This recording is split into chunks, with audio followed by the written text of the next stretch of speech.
Well, hello everyone.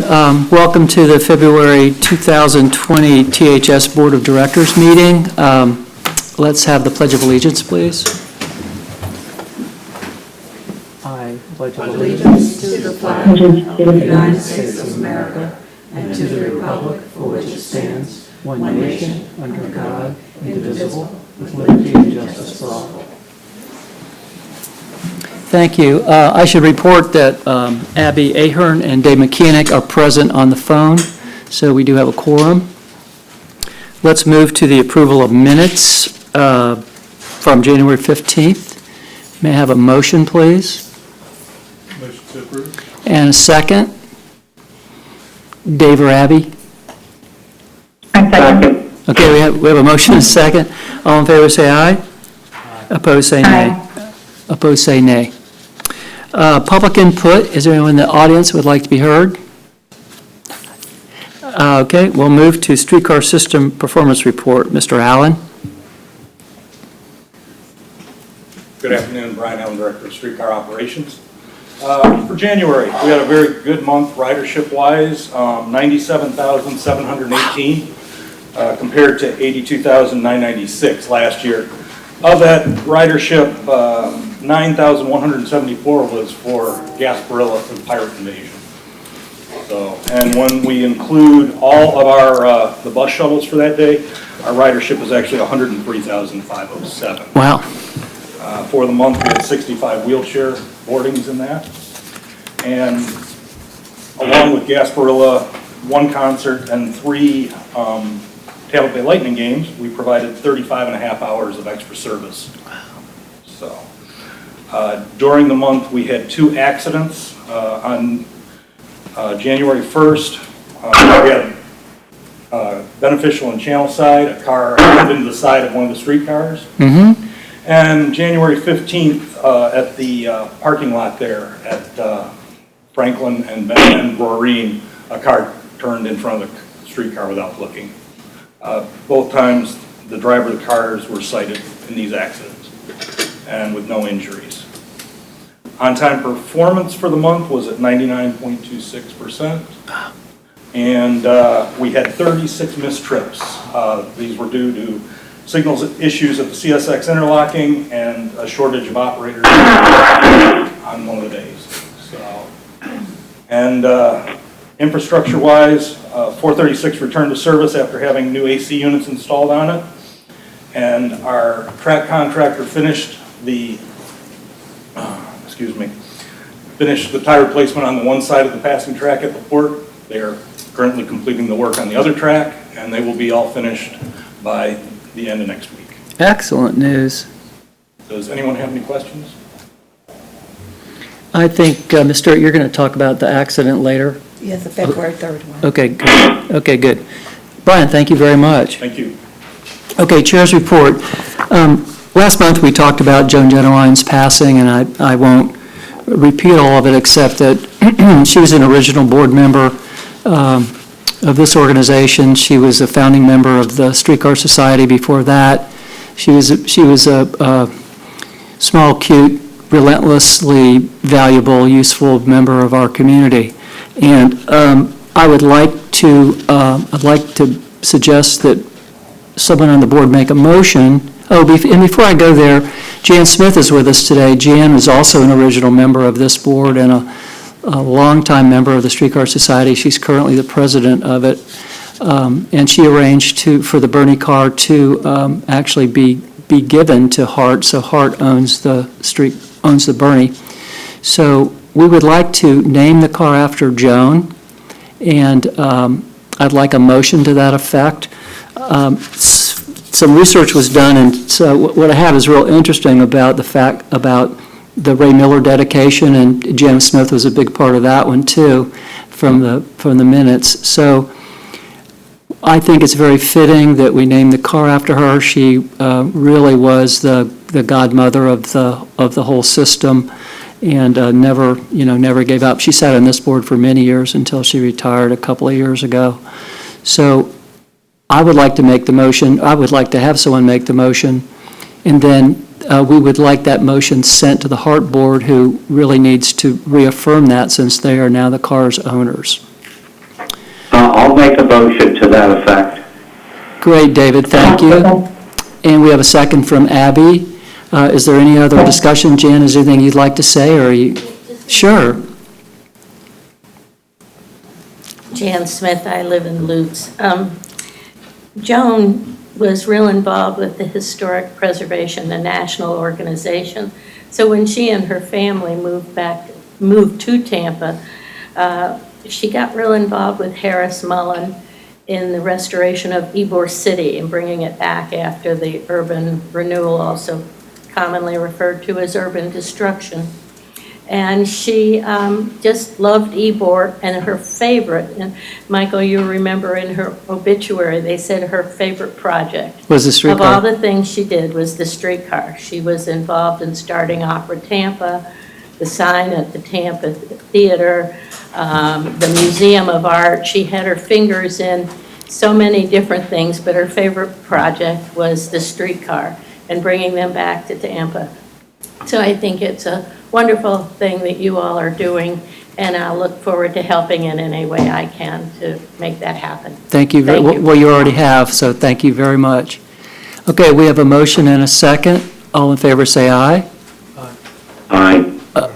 Aye. Opposed say nay. There being no nays. So the motion passes. And Ms. Stewart, do we need to do anything else other than ask that you send this to the Hart Board? Nothing else. That's great.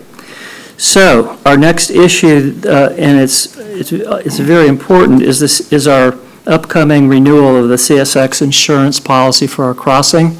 Grant Melnick, who is the insurance agent who has helped us for the past 5 years keep these costs down, has encountered a very difficult national situation, in large part because there have been some major accidents, CSX accidents, resulting in a lot of liability costs. So this isn't going to be the happiest conversation we've ever had about this policy, and it's not completed yet. But Grant, could you come forward and give us a briefing on where we are, please?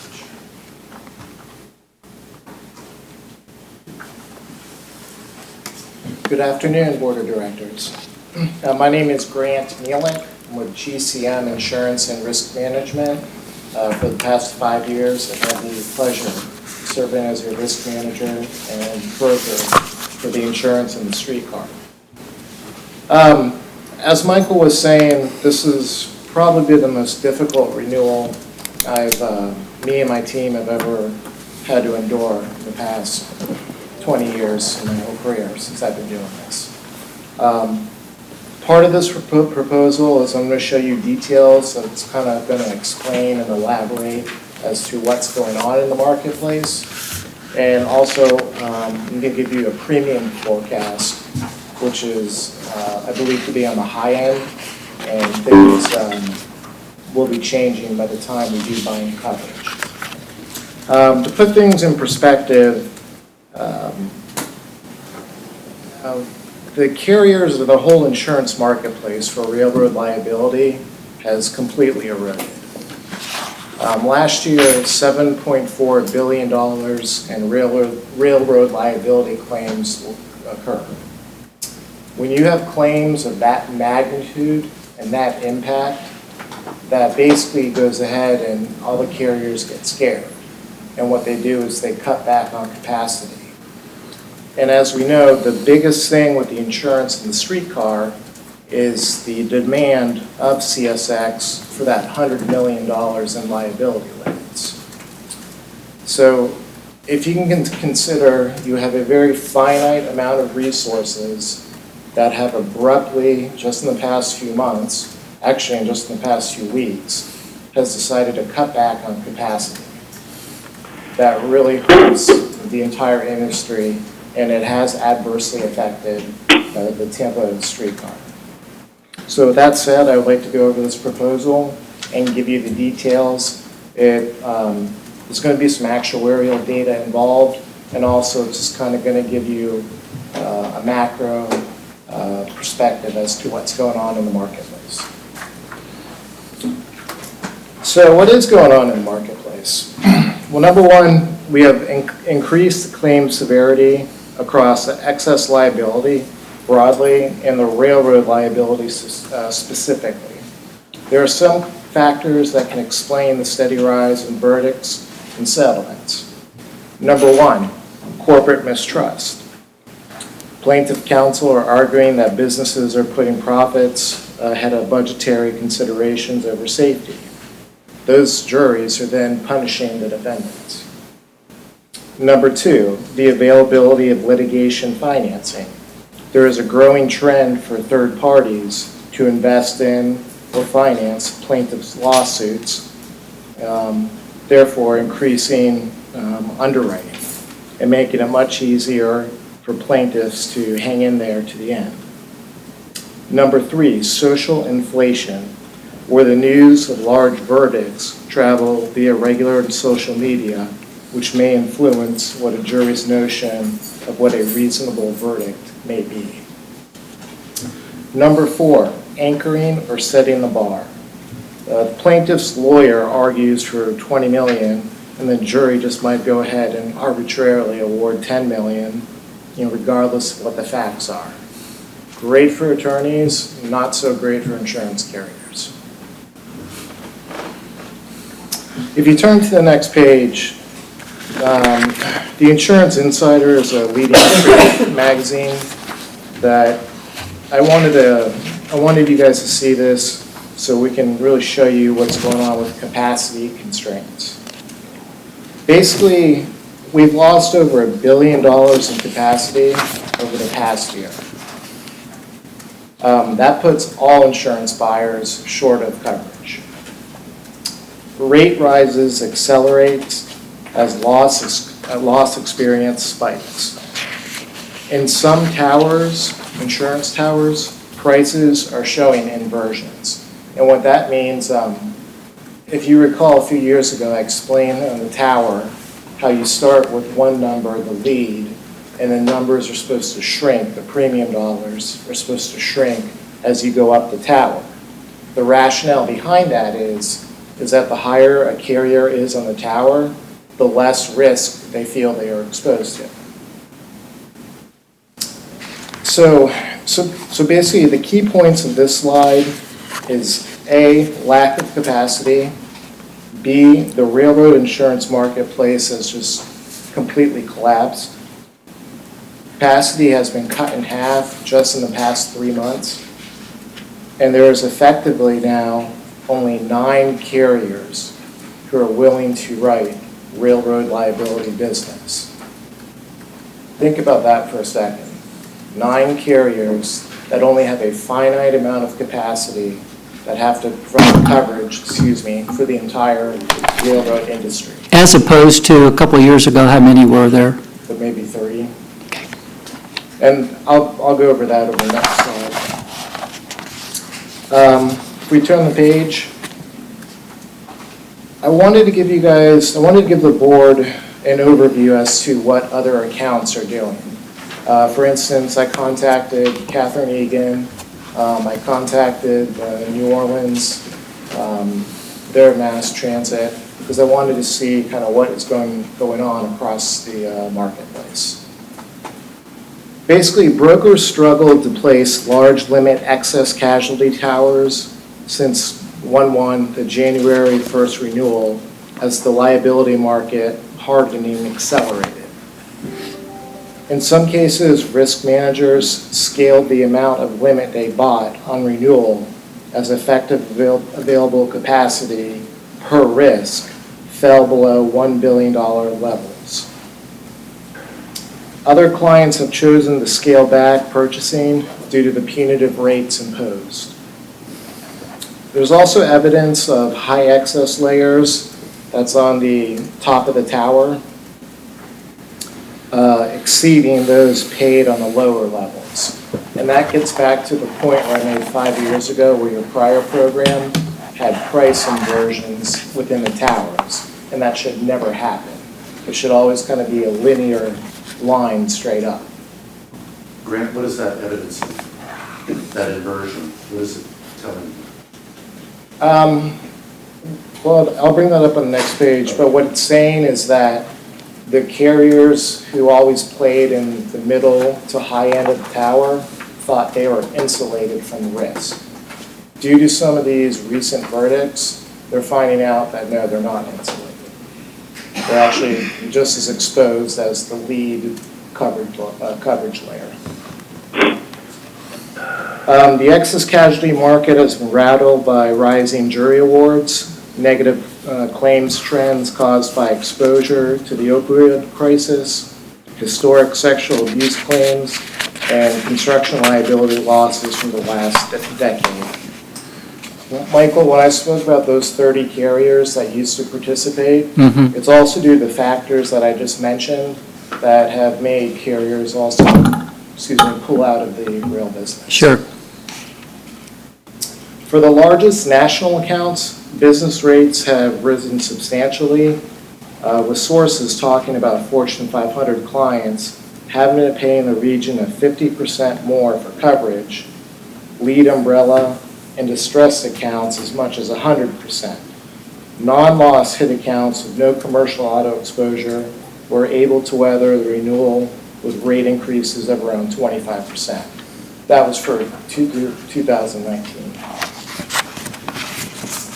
Turn to the next slide. Carriers are fleeing the marketplace. For instance, this week, one of our main carriers, Zurich, decided to pull out. This is also on top of Aspen and CV Star pulled out 3 weeks ago.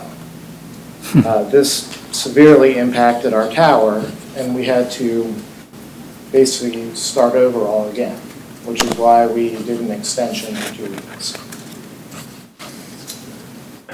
To give you an example of some of the pricing for coverage, instead of charging $600,000 for $25 million in coverage, carriers are now asking $750,000 in premium for $5 million of coverage.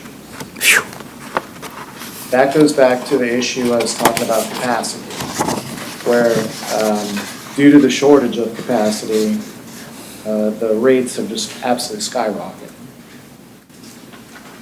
In response to such pricing increases, risk managers are dialing back the level of cover they buy on the larger accounts.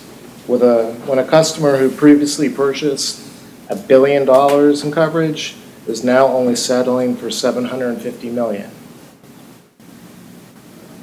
Contractually, that's a problem for THS due to that CSX is demanding $100 million in liability limits. We don't have that flexibility to cut back. For some of the largest buyers seeking coverage of $1 billion or more, they haven't even been able to attain that amount of coverage and have fallen short by 20 to 30%. Carriers retreating. Strategic decisions by the global carriers are starting to have a decisive impact on the U.S. casualty market. AIG, who is the largest carrier in the world, also the ones that we bailed out a couple of years ago, they've been the most vocal about its policy of cutting excess casualty lines, with many carriers taking similar steps, including Allianz and AGCS and Liberty Mutual Ironshore. And keep in mind, last year we actually had Liberty on our tower. From a report from the AIG CFO, he went ahead and directed Lexington, which is a subsidiary of AIG, to go ahead and cut their total casualty capacity limits by 58%. Brokers placing $100 million in tower limits must find capacity from 7 or 8 insurers rather than the 4 or 5 that would have written the same tower just a year ago. As line sizes have been slashed, we're finding that carriers just will not put up that type of capacity anymore. So what are the driving forces?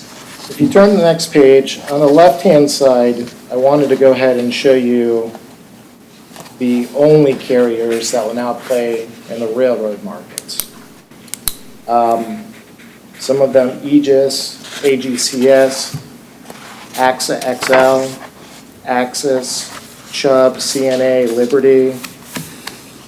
It shows on here Zurich, but Zurich actually pulled out last week. They completely pulled out of the rail markets, and they were one of our carriers.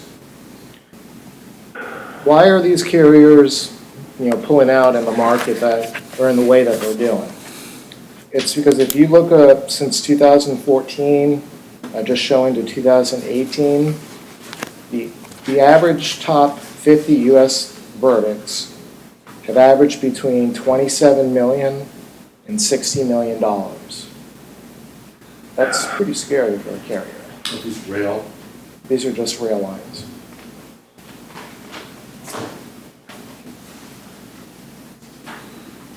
Moving forward, turning to the next page, basically this kind of just shows that what these carriers that are pulling out and kind of, their thought process is.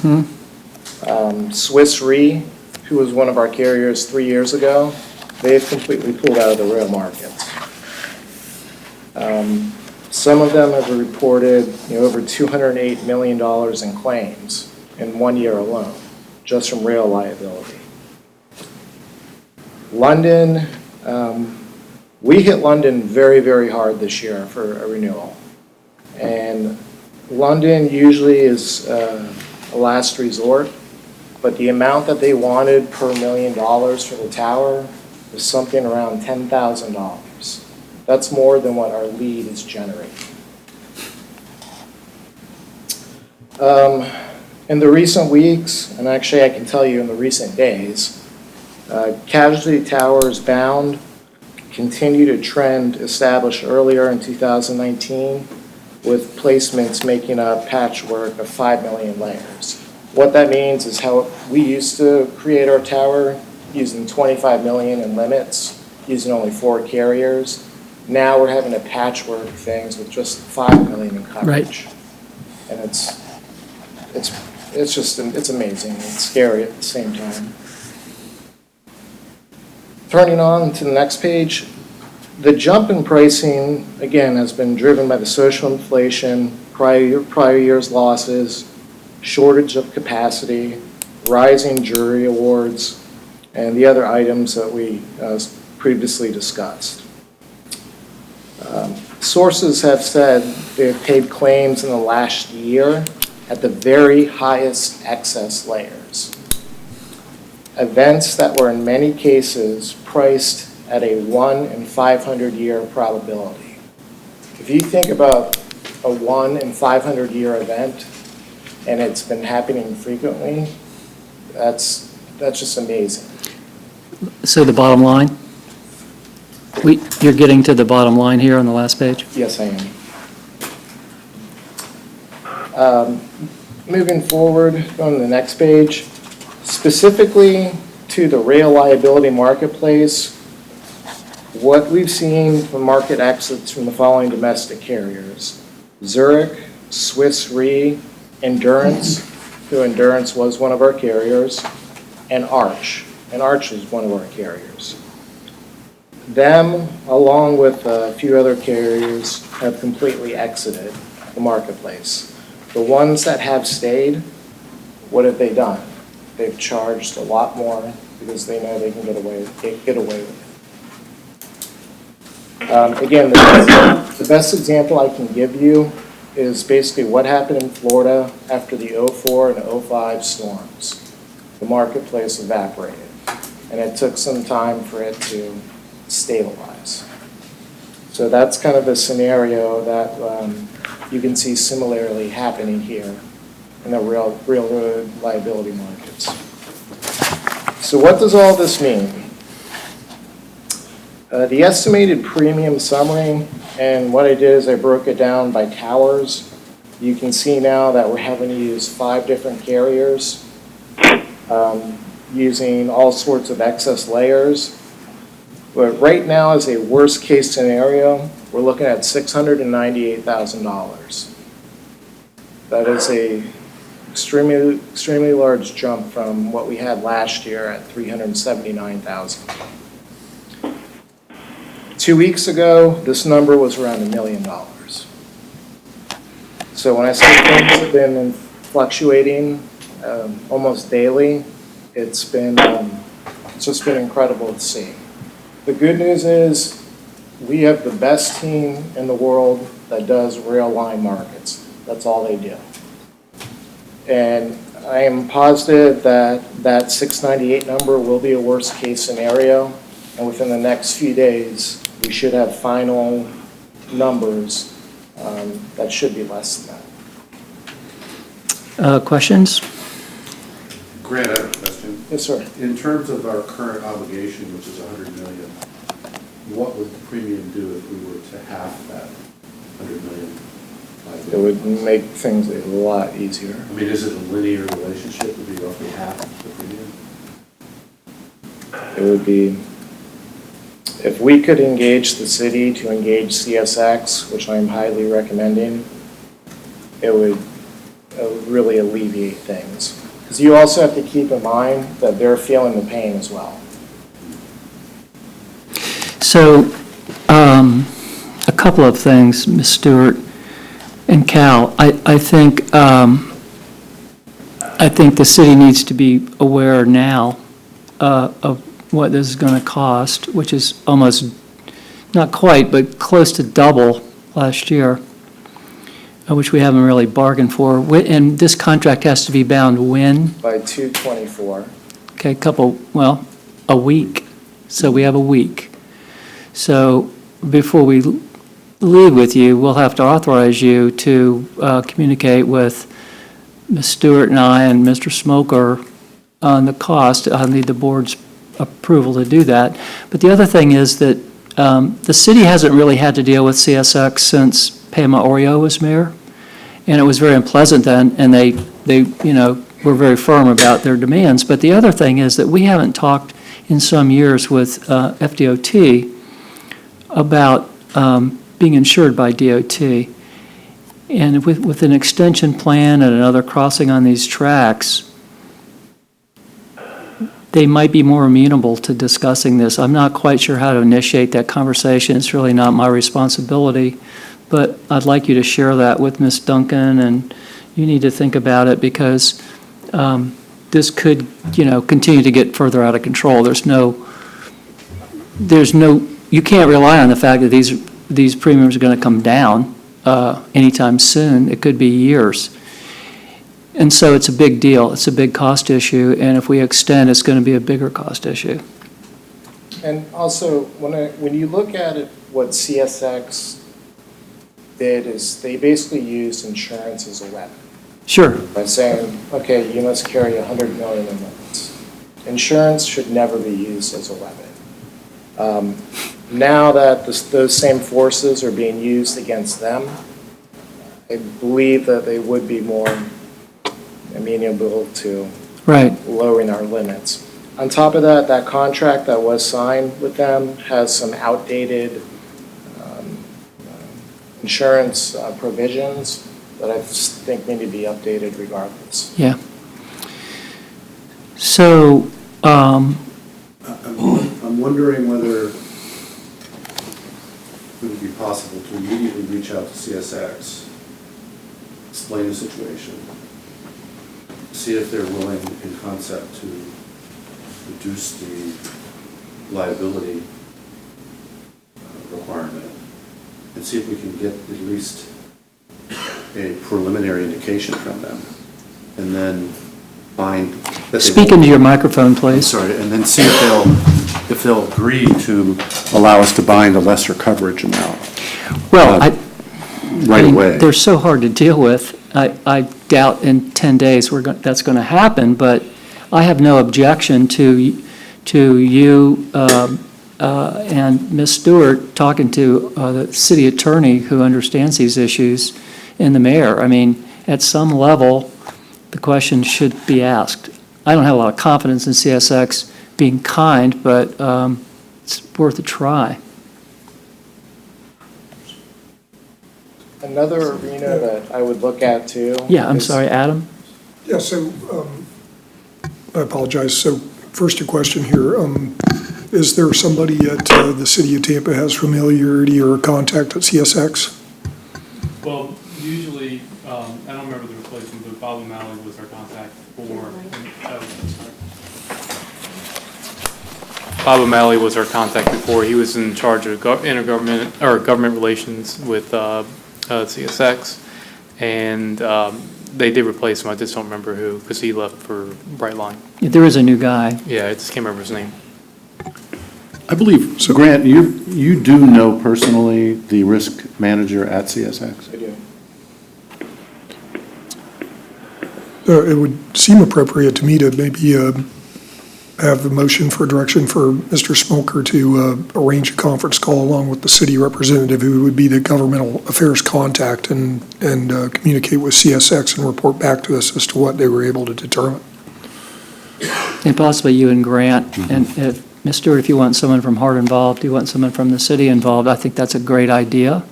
Is that a motion?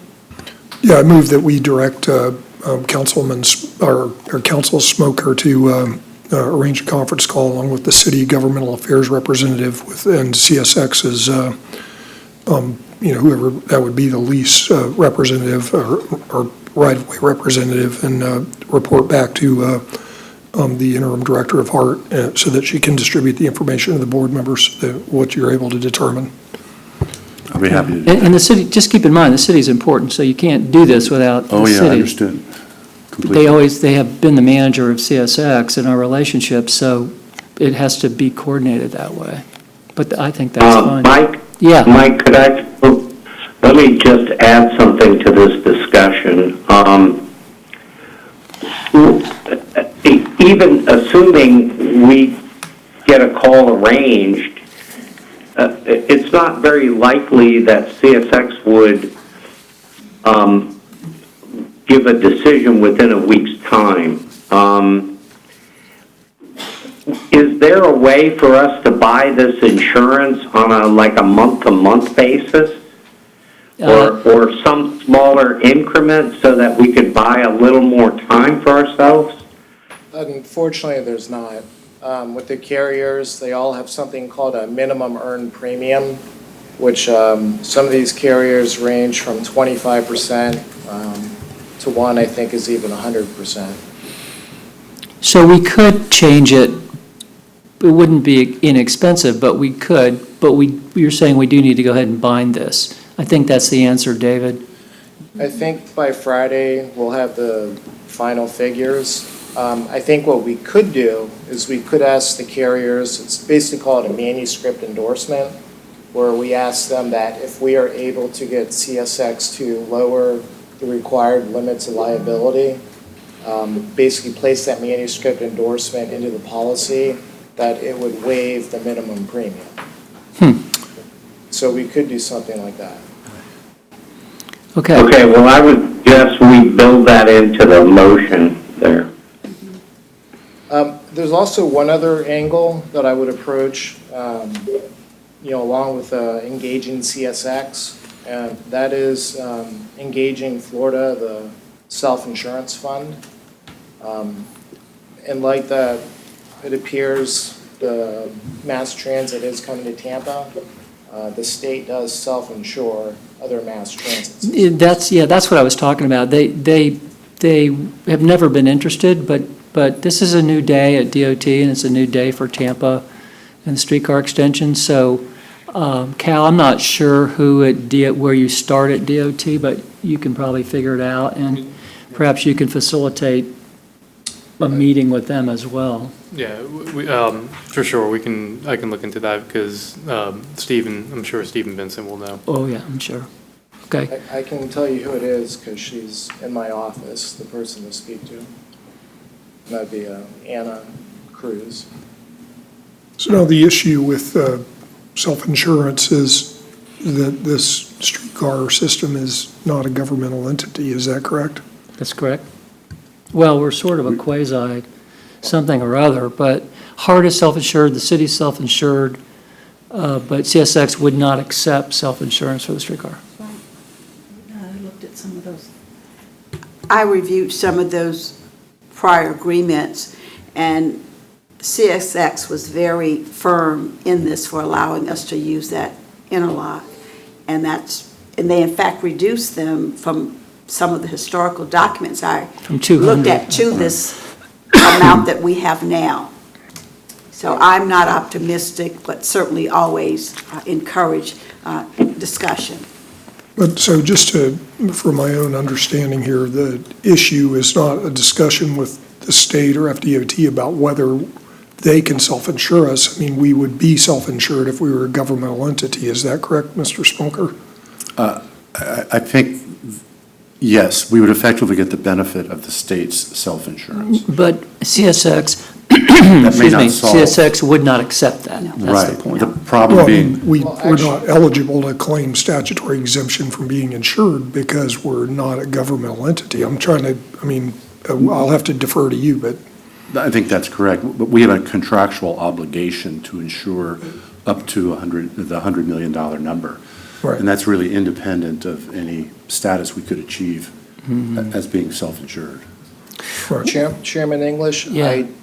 because I was reading the same documents, and when they were originally requesting 500 million, which is absolutely absurd, but there is also a clause that CSX said they would go ahead and accept self-insurance from the state of Florida. From the state of Florida. That's what I'm referring to. They insure Tri-Rail, they insure the system in Orlando. They've just never been willing to insure us. But even with that, there is a requirement of some kind of excess coverage, I think, correct? Even with the self-insured for the rail, isn't there a requirement under those conditions for those policies of some kind of excess coverage in addition to the sovereign immunity cap? I don't recall reading that. I recall reading that they were allowing up to a 5 million SIR, essentially a deductible. But I do recall reading that they would allow a self-insured fund With the deductible of what? with a $5 million deductible. Adam, what you may not know is that this landed on us because just before we opened the system in 2002, excuse me, CSX presented its demands, and we weren't in a position, and so it was a nightmare, but the short version of it, of the story is that we looked at Hart, who was building it, and the city who was building it, and they said, we don't have any money. And we had raised over $6.5 million for an endowment and got stuck paying the premium ever since, which is where the endowment went. So it never was our responsibility. We have no responsibility, but the money was there. And we had no choice, as Ms. Smith can well remember. The other thing too, and why I'm just so really emphasizing engaging CSX, is that I know for a fact they're having extreme troubles getting the limits of liability that their risk manager feels they need. Who is? CSX. So essentially, if you kind of look at it, we're taking 100 million in limits from them. Okay, so we have a motion. What needs to be added to the motion, Adam? well, I think that there's two directions here for acting director and the board council to communicate and bring us back information, but I think then subsequently, perhaps we need another motion to direct them that we have to bind coverage and to add the, I'm sorry, the terminology used, the rider to the agreement, that if we are able to get the coverage requirements reduced, that that the minimum earned premium would be waived, allowing us to effectively renegotiate the premium. And Okay. in light of that, the carriers are right now all scared of throwing out capacity. I don't Yeah. think that would be a problem. Okay. So I think the first motion, I would, to clarify that we direct board council and the director to proceed with communicating with both CSX with regards to the limits, and to communicate with the state with regards to the possibility of being included under the statutory insurance cap. And be able to report back to us at the next meeting on what they find, or to send that communication out to us if they get something positive and actionable earlier. So, do we have a That's second? I need a second, please. Second. Have a second. All right. So, Ms. Stewart is involved, you're involved, Cal and the city, Grant, and you're going to keep me advised on what's going on. Yes, sir. Okay, all in favor of that motion, say aye. Aye. Opposed, say nay.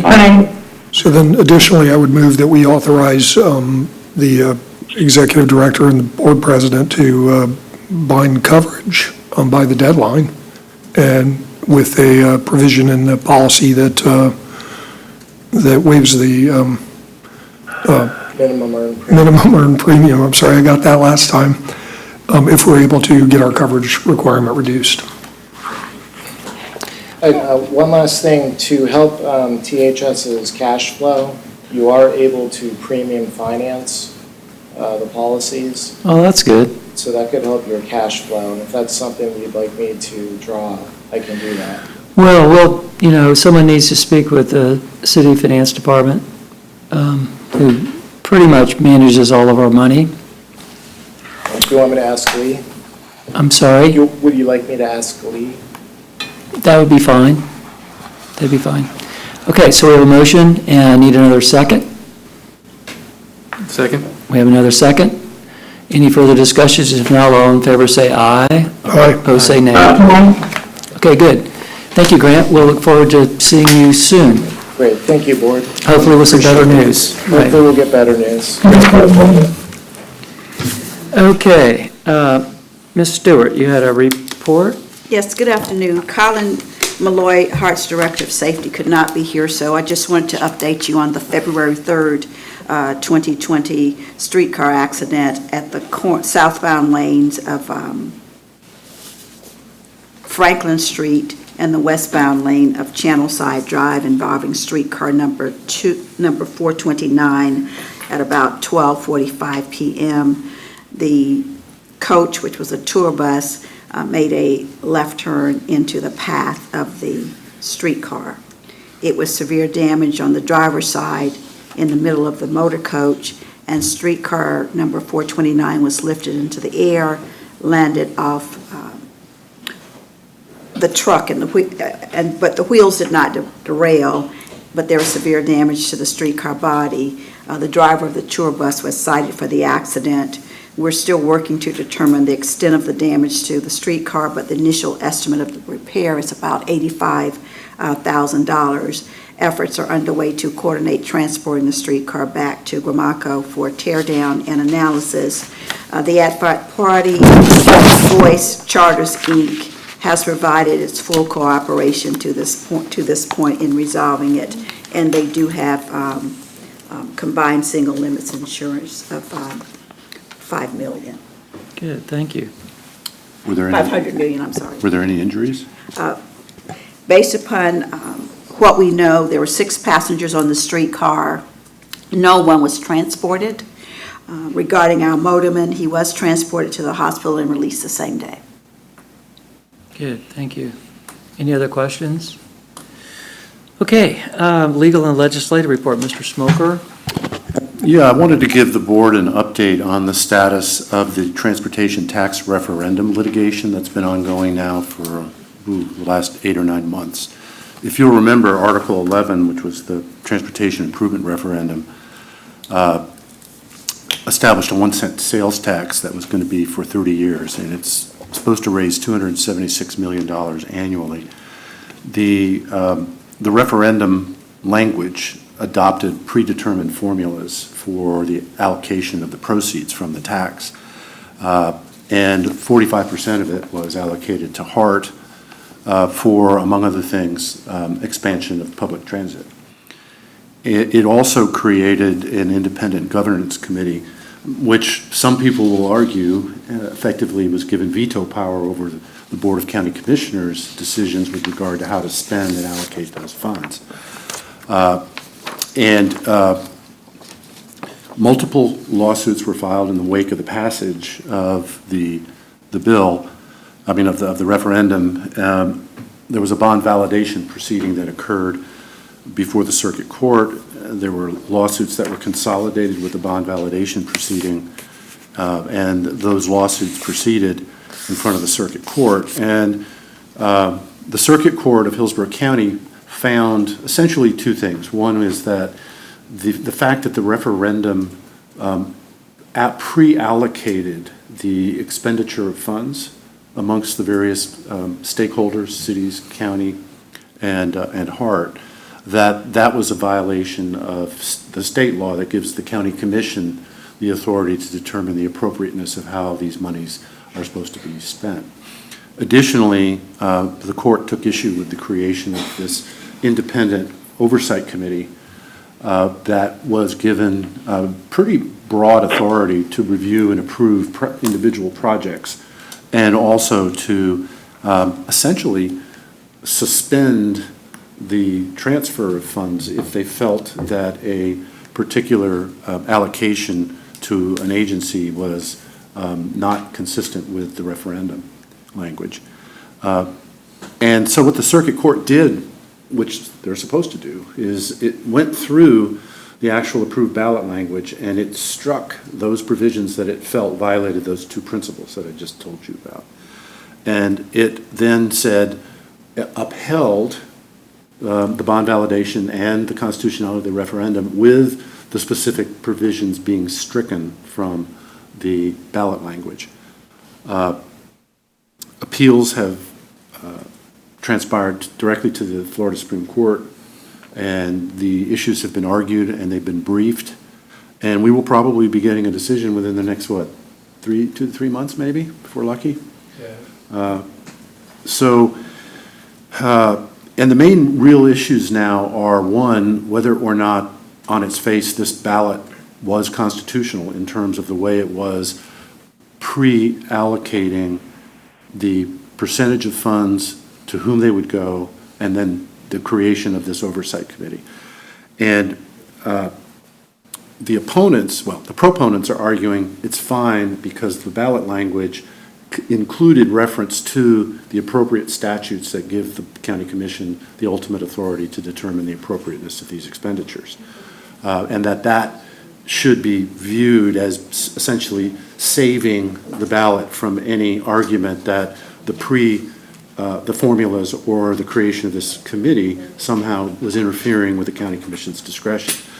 The opponents are saying, no, you can't salvage the overall ballot language once you've excised out a number of these provisions, which the circuit court did. And the reason they're basically arguing is essentially that the whole purpose of the referendum was to limit the county commission's expenditure because the public wanted tighter control over how that money was going to be spent.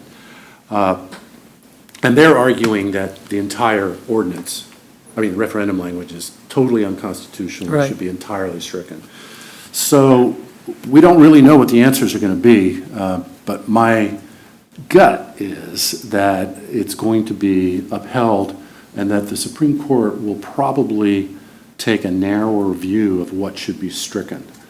Probably the one part of it that's the most problematic, at least from my view, is the creation of an oversight committee that might well have some almost veto power over an allocation that's made by the county commission. And Right. I think that's probably where it's probably the most problematic. Courts, under the separation of powers doctrine, the courts are generally reluctant to be striking down county, city ordinances.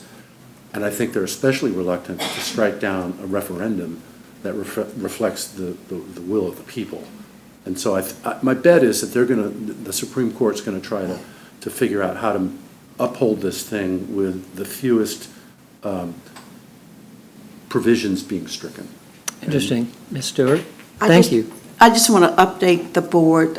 As you know, our Hillsborough County Board of County Commission met today, and by a vote of 11 to 1, 6 to 1, I'm sorry, 6 to 1, that's right, 6 to 1, passed to be prepared to hear an ordinance at their March 23rd BOCC meeting, and this ordinance would enact a 1 cent sales tax, which would give 40% of the funding to HART, 1% to the MPO, and the remainder, 59%, divided among the other local entities. And it also included a reference to creating a public committee that the projects could be bought for with the anticipation of creating various interlocal agreements to provide funding to the agency.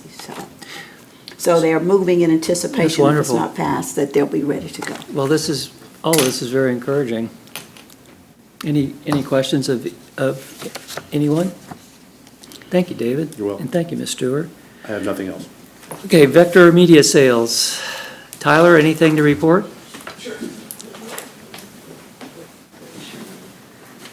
Afternoon, Tyler Rowland.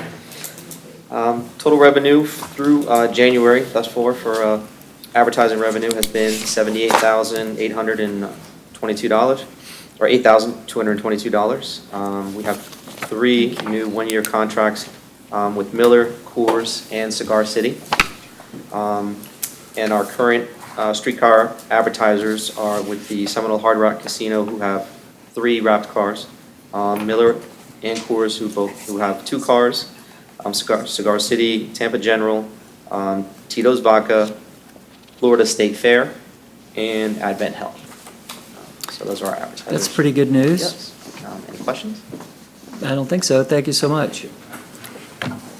Okay, we have compliance reports that are in your package. If you have any questions, are there any questions of our financial?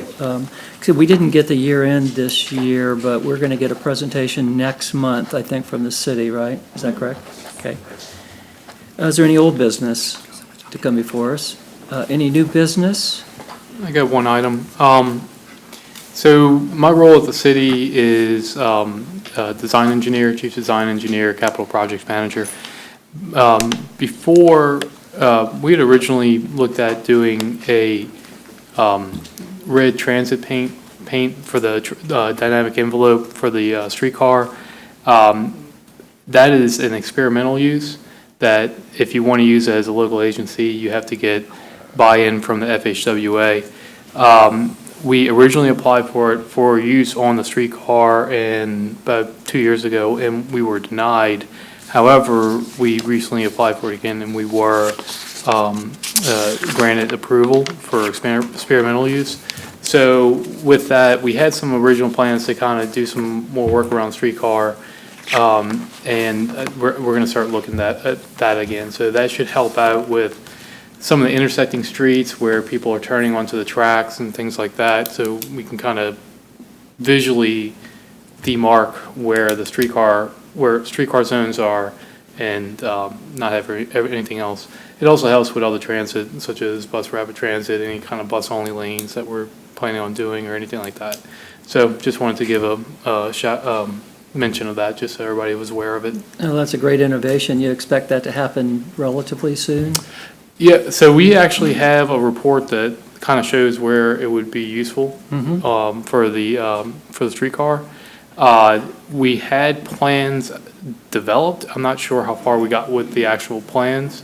So we have other safety enhancements that are ready to be signed and sealed now. And I was considering putting them in, but I figured since they were long waited, I was just going to go ahead and sign and seal those, and then come back and develop more plans for the transit paint. That's great. Thank you very much. Any other business to come before us? If not, this meeting is adjourned. Thank you so much for coming. Thank you. Goodbye.